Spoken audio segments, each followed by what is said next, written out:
My name is Don Phillips, and I live in Los Angeles, California. And I was born in Los Angeles, California. And I have worked with government-sponsored agencies, as well as spent my appropriate time in the military, and as a civilian, but also as a military person. I did have experiences with what we would refer to as unidentified flying objects.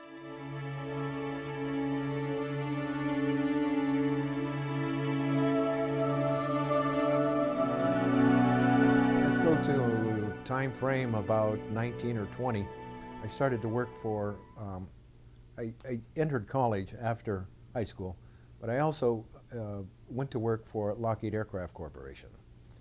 And after a year of employment in the regular field of aircraft construction and design, I was asked if I would like to go to a new department, or one that was already in Greer, for a new project. And of course I said yes, not knowing exactly what it was, but I figured that it was in my best interest, and I did have interest in it because I got a little inkling of it from the person, the upper management, that had told me about this. Now, my studies had to do with the design, engineering, mechanical, electrical, and aeronautics. I was a pilot, a private pilot at that time, and still am. And at the time, what would it be, 1961, 62, I started my new job in what is called the Skunk Works. And I was introduced to the various divisions of the Skunk Works. It was purchasing, expediting, and engineering. I served in all of those during the 60s, and this went through 1965. Our projects were, of course, a contract special aircraft, flying aircraft for the government, the United States government, and other agencies of the government, of course, supplied pilots. And I say this because it's important to the defense of the United States and the free world.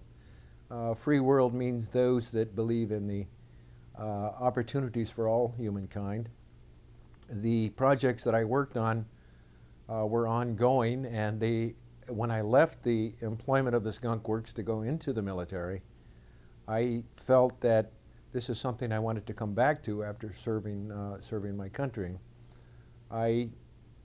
I think it was 1965, actually, when I first went into the military and discovered that some of the assignments that I was put on in Las Vegas, or near Las Vegas, Nevada, were very much in close proximity to our areas where we tested our aircraft, and a lot of commonly known as Area 51. We call it Dreamland, the hog farm, the lake. You know, this place would flood once in a while, and it was really unusable as far as landing and taking off, but that's beside the point. What the side that I know it from is that it is high security, and not really having to spend too much time in the area. I got a lot of feedback from people from my division at the Skunk Works as to what is happening out there. We're testing airplanes, and everybody knows that it tested special aircraft, such as the Blackbird, which I'm very proud of because that's my baby, and it holds some of the world's records to this day. Now, the thing about being in the military in that area is that they were radar sites, and we were attached to Nellis Air Force Base. Now, Nellis is a flight test, or pilot testing, or pilot training base for the U.S. military, but at the same time, it teaches and brings in pilots from other countries. North of Las Vegas, way up at the end of the northeast of the gunnery range, there is what we know as the Area 51. But across the highway that goes north from Las Vegas is a site called Angels Peak. Angels Peak in itself covered the Area 51, covered the demonstration teams, the Thunderbirds as we know them, but it also covered a lot of other area, like the Atomic Energy Commission test grounds to the west and to the north. Angels Peak was a classified radar installation, and it's a lot of radar installations as we know them are up in the middle of nowhere.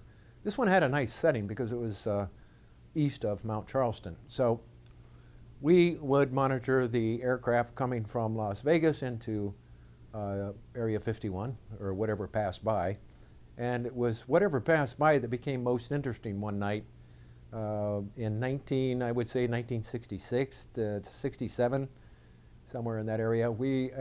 I stayed on base most of the time and heard a lot of commotion about 1 o'clock in the morning.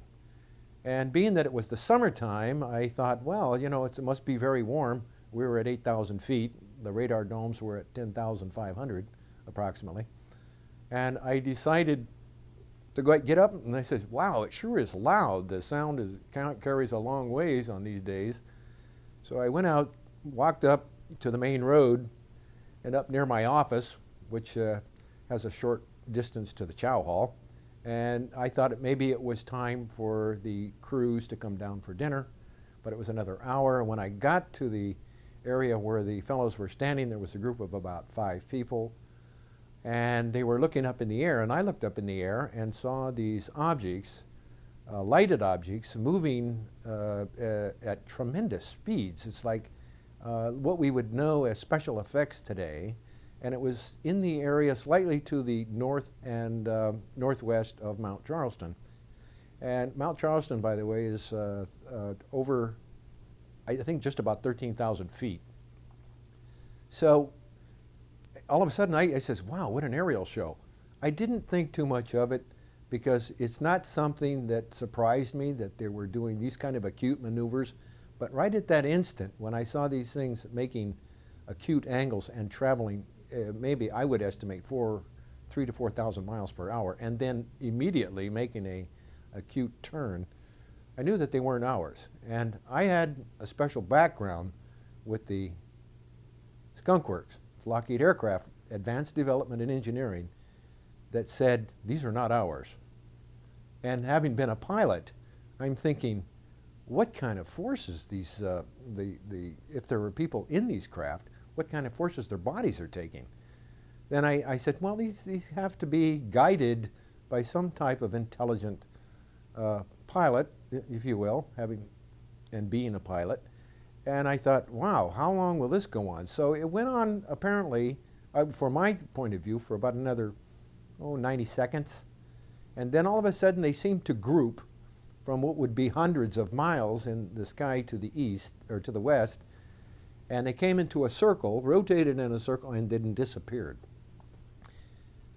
And I thought, wow, what a show. So the security sergeant happened to be on duty, and we all looked at each other and says, gee, this is really something. And he said, well, we shouldn't really say anything about this, and just let things take their course of events. Well, I have a buddy that was the chief radar operator named Anthony Kesar, and Anthony was the first one to get off of the bus after the door opened, and I was standing right up close to the doors when they opened up. It's a military-style bus, Air Force, and I looked at him, and Anthony's a very large fellow with this blonde flowing hair and a jovial spirit, and he was as serious as anybody could possibly be, and he was almost as white as a sheet, as blonde as his hair, and he'd usually get a good tan as well. But this time he was different, and he took one step down the steps, and he looked at me and he said, did you see those? And I says, yeah, we've been watching him some of them, the fellows have been watching for the last 4 to 5 minutes, and I've seen him for maybe a little more than 90 seconds. And he says, we saw them on the radar screen, and we documented them. He says, they're not bogeys, they're not apparitions, they are real solid objects. And of course they would have to be, in order to get affixed with radar, the kind of radar we use there, would have to be a solid object. And it's not that we tracked them with the radar, they would go in and out of the signal, and register that way. And there were, I think he finally documented that there were 6 or to 7, because it happened very quick and it's very real. So as far as the inhabitants thereof, we don't know. But the fact that they can perform the maneuvers and travel at the speeds that we estimated, and also as estimated by the radar operators and their scopes. What did they estimate? They estimated around 38 to 4,200 miles per hour equivalent ground speed. I mean, that's really quick. I mean, these things are darting across the sky. First, they look like a star, and then they move in any direction, triangle, or make any kind of a straight line, or just hover. There were, let's say, 5 of us on the ground. That's including myself. And in the radar towers on duty that night, at least 4, plus the officer of the day. And so, you know, there's a couple of handfuls of people. Now, when there's an occurrence such as this in the Air Force, most of us had at least secret, most of us had top secret, and then there's a few that had above top secret clearances. Myself, I dealt with the documents, so of all types, and for that bit of that time period in the service, it was top secret. The people that would record the information, all this is recorded, and it is documented, and then it is signed off, and then it is put in the archives. And our division, our radar squadron, was part of the 26th Air Division, which was in Phoenix, near Phoenix, Arizona. So where they go from there, it could be, you know, the Pentagon, it could be United States Air Force headquarters. They were definitely, I mean, the way I pictured them, we were bigger than some of the closest stars, much bigger. You know, I would say about the size of a 50-cent piece, you know, about, no, I don't know, about 10, 12 feet away. That's what it looked like. Maybe a little bigger. But like a silver dollar, there we go. And moving across the sky in a manner that did not leave a trail, okay? And not that we could ascertain, but they would just come to a stop and do a, you know, a 60-degree, 45-degree, 10-degree turn after stopping, and immediately reverse this action. And there isn't any, you know, having been a pilot and a military search and rescue pilot, along with the flying, there isn't any kind of training that we can take that can bring us into a realm that can withstand that kind of a speed and then stop and immediately go back the opposite direction and accelerate from 0 to, you know, up to 3,000 miles an hour. When I was working with the Skunk Works, we signed an agreement with the National Security Agency and the National Security Council, as well as the CIA. And we kept very quiet about things because they always knew where we were and what we were doing. And I automatically had that team spirit, and we were a big family there, and I was very proud of that, having worked directly for Kelly Johnson. I'll put it this way, I'll answer you this way. Yes, there were new projects being launched all the time. And yes, there were new propulsion systems at that time. And you understand that the SR-71, we took some great risks. And I feel... Yeah, but that was internal combustion.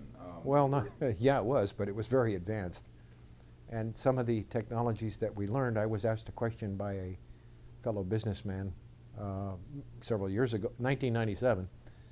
Do you think that some of your, the technology that you incorporated into that aircraft came from outside sources, outside the planet Earth?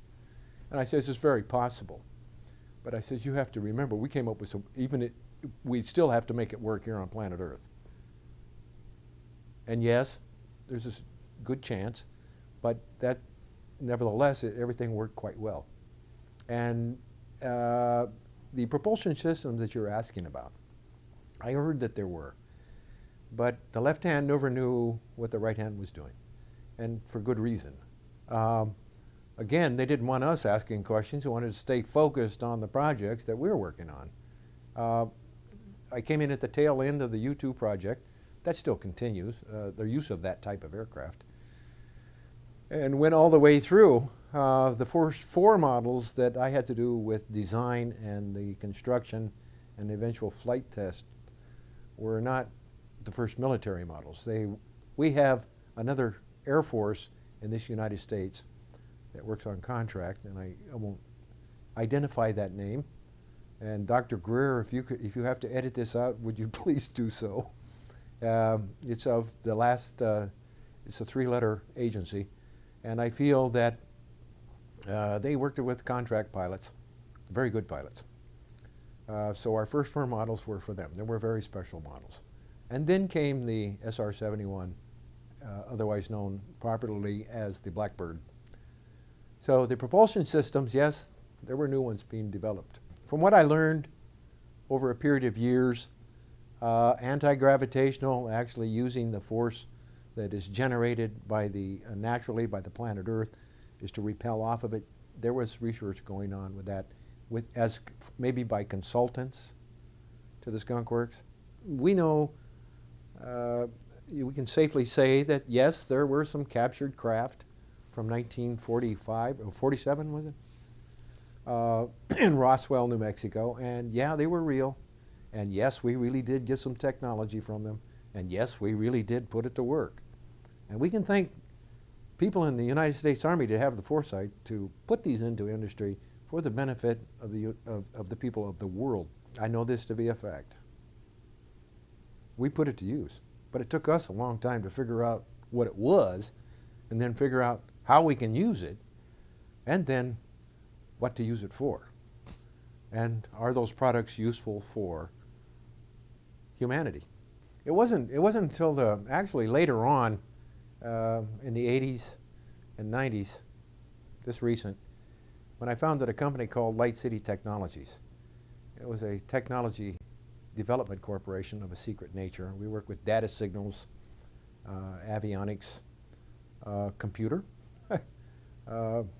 and as I had talked with you before, we knew each other from certain agencies of the military in contract with the CIA or other branches of usually called unseen industry.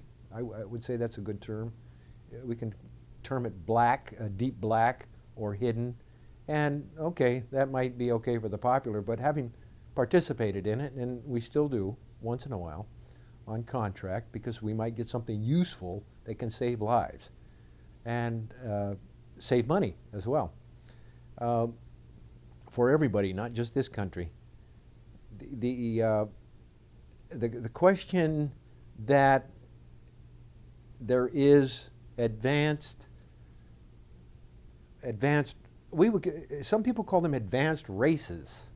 Well, the knowledge that I have of these technologies coming with the aircraft or the craft that were captured here, I didn't see the craft, nor did I see the bodies, but I certainly know some of the people that did. And of course, they're passed on now from their earthly bodies, but there was no question that there are people or beings from outside the planet that have lived here for a long time. And it isn't just something new that's been happening in the last couple of years. There's been NATO research conducted, joint research, joint meaning many different countries, and it's been documented as to who those races are and their population at that time, and this was back in the early 60s. This is when what precipitated the need for our aircraft was the result of these reports coming out from NATO. These reports were started in the late 50s, they were finished in the early 60s and disseminated to the appropriate leaders of various countries, I think, but they were kept under lock and key, if you will. And the prominence or the greater exposure or greater occurrence of unidentified flying objects became what you call, the objects became more known. And they actually stopped. They would communicate. We have records from 1954 that were meetings between our own leaders of this country, as well as a meeting with the leaders of our country here in California. And as I understand it from the written documentation, that we were asked if we would allow them to be here and do research. And the statement I have read was that, well, how can we stop you? You're so advanced. And I will say by this camera and this sound that it was President Eisenhower that had this meeting. And it was on film, sort of like what we're doing now. Bringing it up to date, their NATO report gave that there were 12 races, and that the final summary, they had to have contacts to go to these races in order to understand who they are, what they're doing, and what they could do. And it didn't get into the contacts, but it certainly did verify that they haven't been here for just a few years, maybe hundreds, maybe thousands of years. And this is written in the text. Getting back to the technology that we might have used, the chips, the lasers, the night vision, the what we call bulletproof vests, and a few others. These were all used, these were all developed. The chips, what they call the central processing units, were developed in great strides. Now, why did that happen? Why you put a few things together and do a bit of research, you think, wow, boy, we did benefit. And in several talks, these people, it wasn't because they were necessarily sharing the technology, it's because we picked it up and put it into what's called the file cabinet. And we ascertain, like, oh, are these people safe? Are these people that have come in out from outside, are they hostile? Well, if they were hostile, my own knowledge is, and feeling, I don't know about all of them, is that we could have been, with their weaponry as it might be used, it could have destroyed us a long time ago, or it could have done some damage.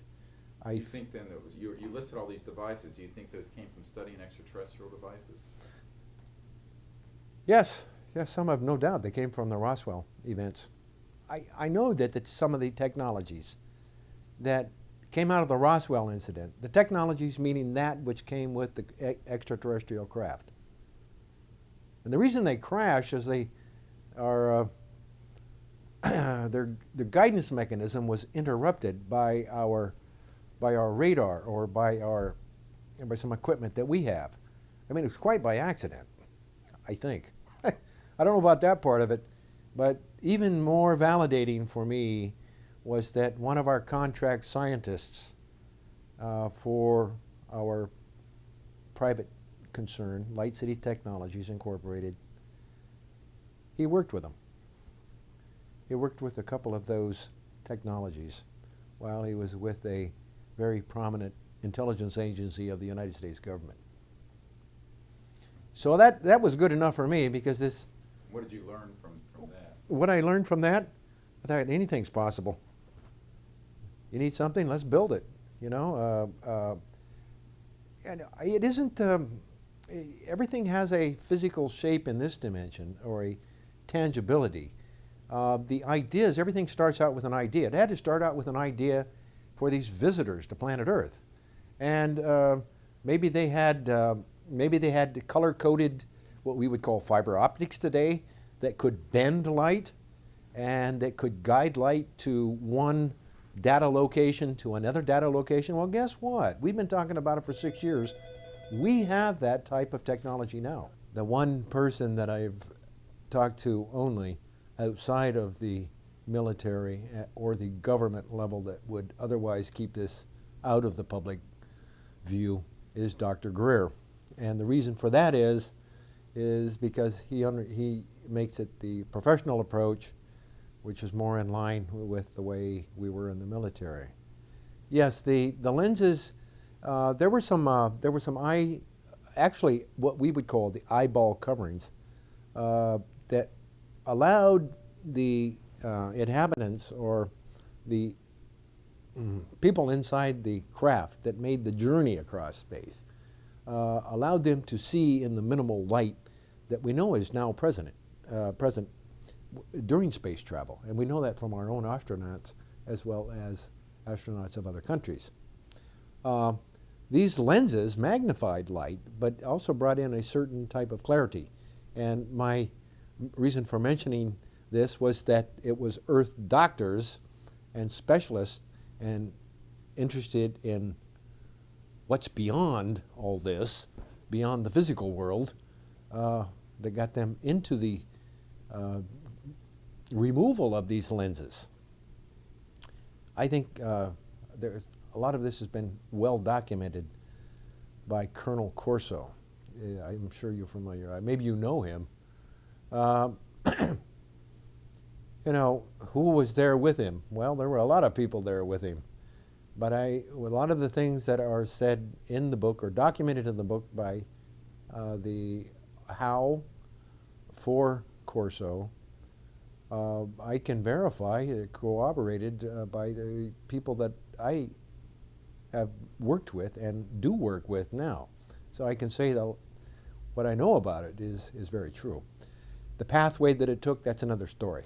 We talk about hidden technologies. Why don't they, or all these hidden things, and why don't they let people know about it? Well, they hide it from the public. Well, it's probably good reason for some of it. They don't, maybe the government didn't understand it themselves. Being in the Air Force, maybe we didn't fully know what it was. Take those technologies from Roswell. It took a while to figure out how they worked before we knew what to make from it, and then how to get it into industry. How can it benefit the people? The guidance mechanism were nothing. There was no yoke, there was no wheel, there was a console, very colorful, and they used their hands. And by the thought process, and by the way they moved their hands in rhythm with their thoughts, was the guidance for the aircraft. That was one reason why, if they took their attention off of what they were doing for their craft and put it on me, it might have upset the flight pattern for their craft. Now, it goes beyond just the way that they actually flew the craft, but what the meaning behind it is that they were trained to be one and use their whole being to flow to work with the natural forces of what we call the universe. That's within the planet's sphere of influence and perhaps outside. This was very clear. And later on, after in the 80s, when we got in contact with the equipment from the Roswell incident, this is the way they discovered that perhaps the craft was being guided very much the same way. Well, that's about a 20-year spread, or less than 20. So this was just a key point. But we also have, where I live, my neighborhood, I find out that we have prominent research people that are working on what we called in the Foxbat, the movie Foxbat, where they had the helmet that says, oh, you think in this language and you think this and you guide it with your eyes that way and you fire it with your thought process and fire your armament from the aircraft. That's very real. It wasn't perfected to the point that the movie made it perfected, but my gosh, since that time, I think they have come pretty close. These are all available because we have data signals we worked on with our technology company. They have, in other words, the technology has caught up with the thinking process. Humanity has the quickest computer built into them than any man-made computer can ever approach, and that includes the Cray computer. Whatever we can think of, by the way, has already been done by nature. It's just up to us to figure out how nature did it that allows it to work in harmony with everything else.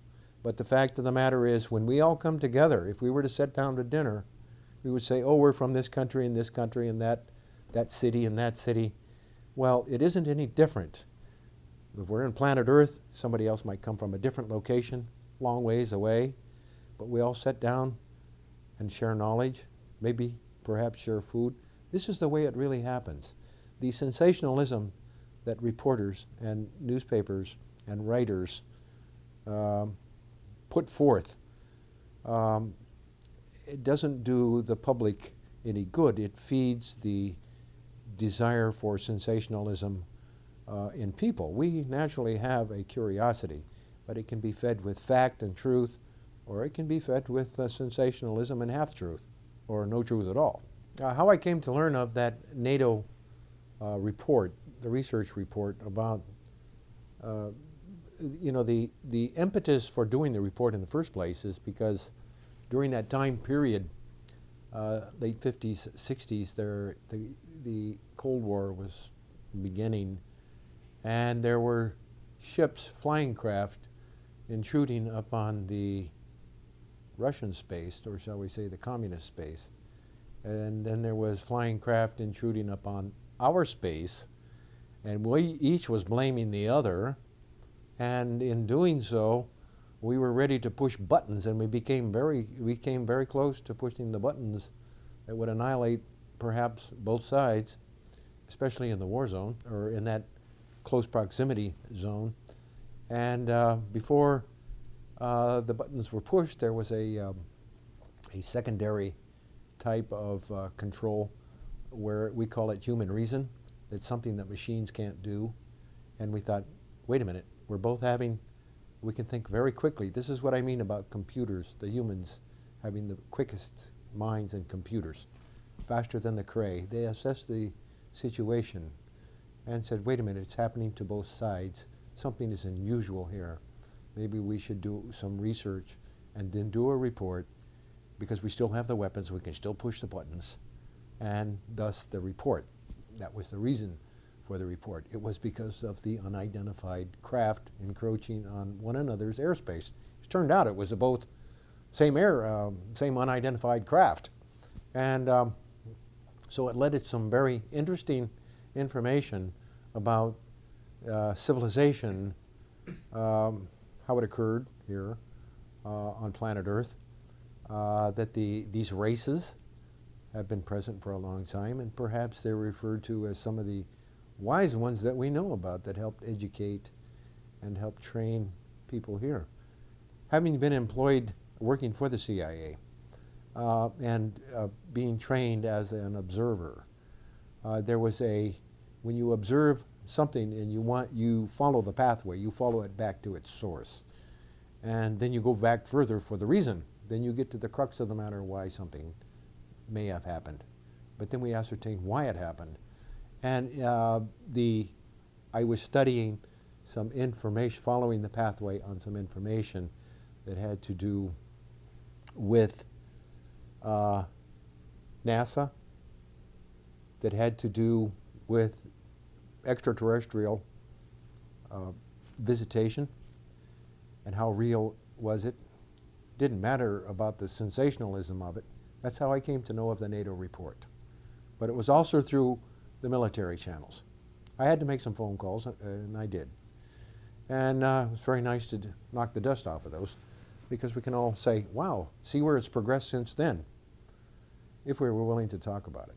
We worked with the Central Intelligence Agency as contractors. That was during the time of the Skunk Works. During the military, I had been in a few different places around the world, particularly with combat support in the Vietnam War. The actual work, the close activity was pre-military. It was with the Skunk Works. You see, the CIA was one of our best customers. And it's the CIA that has one of the world's best air forces. It's not, we have Francis Gary Powers, yeah, we knew him. Schumacher, a lot of these people, they're very real people, and they were often moved around by politics. And I think that we can learn something from all of this. We don't necessarily have to be what would you call it, open, but we don't have to lie about it. We just perhaps don't say something. We've got to keep each other honest, and we've been doing that for years. The technologies that I know about that were removed from the craft, and I think my understanding is that they were removed from the craft at Roswell in a manner that was not known to the guards or the, I call them wild security people surrounding the area. Had to be done rather quietly by specialists. And I'd like to add too that I feel that, I'm not positive, but I think it would, some of this technology came from crafts of other crashes. Okay, not just, there's a lot made of Roswell, and they're not even sure where the things, you know, went into the earth near Roswell, but it's near Roswell, I know that. And I wouldn't say where the other areas are, but it happened to be in the area of New Mexico. I do know that there was, let me say this, that as far as the validation of these, what we call these little beings, the engineer that did some work for the military was asked if he'd like to do a special project, and it was in New Mexico, and it was to build a trainer, if you will, flight trainer, and he built the flight trainer as a mechanical engineer, electrical engineer, and through the process of building, he discovered that he was to work with some other people. After it got to a certain point, the other people came out, and they were these little guys. Not much, kind of startling because they're all, you know, short people, but very, very intelligent. It's like very intelligent children, super intelligent children. And pretty soon it became like just us sitting here. And what they were building was a trainer for us to learn how to fly their craft. It's a very interesting approach. So back to your question, the technology, it comes about in many different ways. We refer to the crashes, the way Colonel Corso documented those, and General Trudeau documented those, and the input from our own associate group during the 90s. There is, it's the uses, I think more it's the uses where we can, from one particular technology that supposedly came from one of the retrievals. Let's call them retrievals, retrieved technologies. The computer chip, I think, is one of the best examples. The computer chip started out with computers, but then it became used in, you know, video cameras. Then it became used as microcontrollers in automobiles, aircraft. I think they had to. They had to figure out what they were for. You know, they say, hey, well, it's first of all, it's silicone, and first of all, it is, or secondarily, it's something that looks like it exists on in other realms outside the planet Earth, perhaps, and also fiber optics. Fiber optics went into these computer chips, and mind you, the signal didn't travel on hard wire as we know it previously. It traveled through a hollow core and in the form of light, colored light. And each color had a spectrum and an assignment to do a certain thing. Color, light, sound, form. So we have fiber optics that we put to use. We say, hey, what is this spaghetti that is in these craft attached to these computer chips, these silicone chips, and these what looks to be electronic equipment? And what is this metal that these craft are made of, or what appears to be metal? They did a lot of research. They did reverse engineer. They had to do some testing, yes. That's something that science does, and make it repeatable. We get these things, handheld scanners, that we can scan the body and determine what its condition, health, and also treat from the same scanner. Are these things real? Well, I can tell you personally that we've been working on them, And we have them cure cancer? Yes. Diagnose and cure. Again, politics, and God bless them, the FDA and other people whose financial interests could be damaged by the release of certain technologies. And this is not a weird statement or not a slam. Obviously, can it be a win-win-win situation for everybody? This is the way our technology development group views the use of technologies. Have you been associated with that group, or? I founded the organization that became, when it became a corporation in California. Yeah, I was associated with it 6-7 years before, so that would be back in the 80s. We were contractors to the CIA. That was 6 years working for the Skunk Works. That was then, during that time period. Working for the Skunk Works was 5 years. And the military, I was in for a standard 4. Yes, there was confirmation. In 1997, I met some of what we called our expert recon people in the military. Highly trained and you know, we could blow up cities and terminate great thousands number of people. But they did an exercise. This is a confirmation. They did an exercise. They were hired by security in the United States is constantly tested. That's the only way you're going to find out if it's bulletproof or where you need to improve. They were hired, this group, they do asset recovery now for people throughout the world. They were asked to breach the security at Area 51, and they did a wonderful job. And they did it. And this is the one way I thought, how would I do it?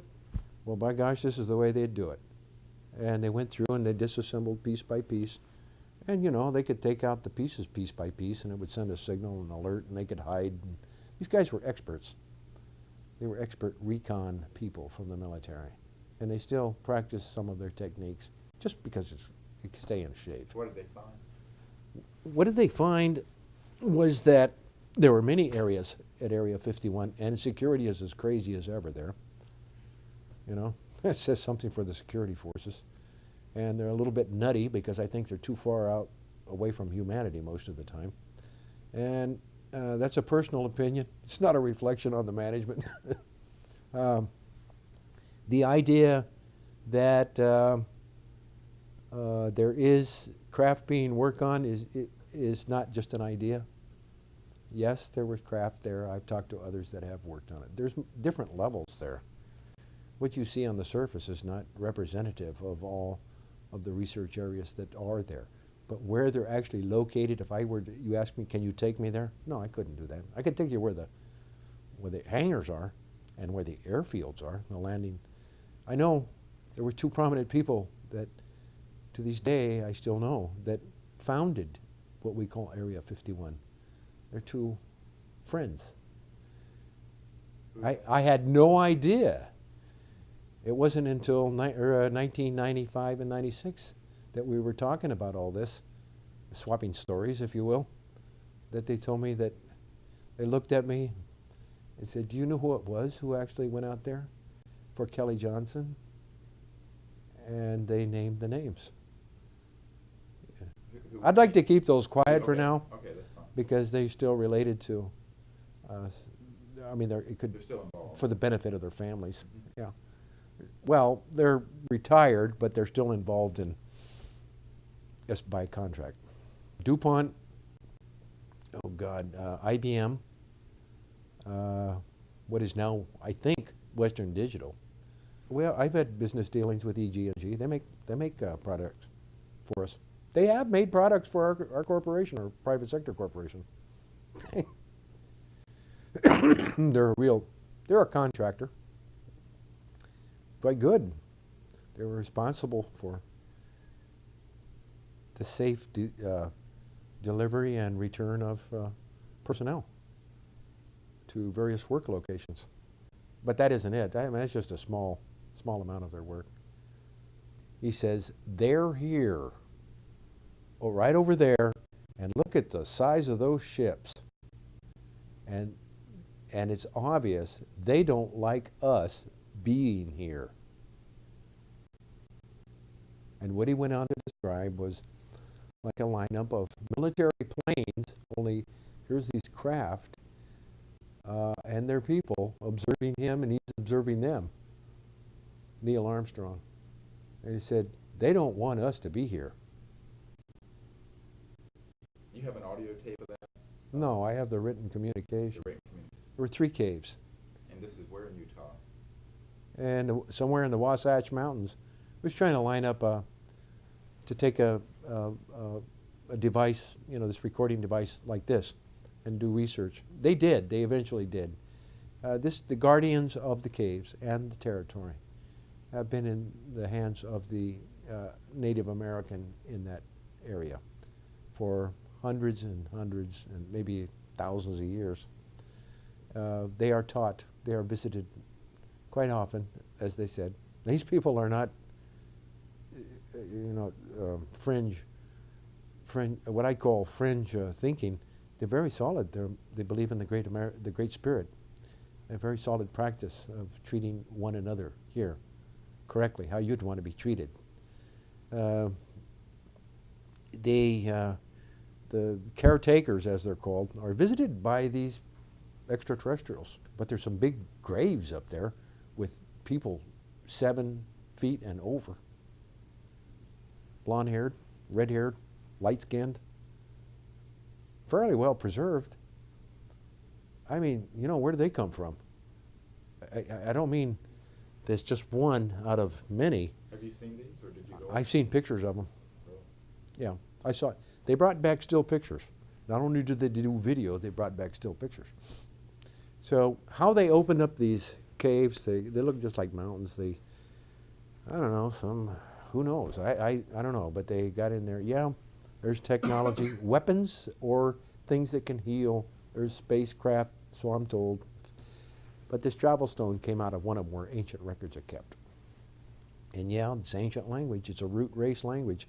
It's whatever came before the Sanskrit. I think maybe Senator Orrin Hatch of Utah, you know, he came pretty close. Why did you say that? Well, there's a lot going on in Utah. There's a lot going on everywhere. It's where I don't know all of the things. I really don't care. But that's where some of our associate scientists are. I know what some of the things they're working on. What areas, what facilities there in Utah? Well, their own private laboratories. This guy, I guess he was the chief master sergeant, the sergeant of sergeants or something. You know, the who's who of stripes.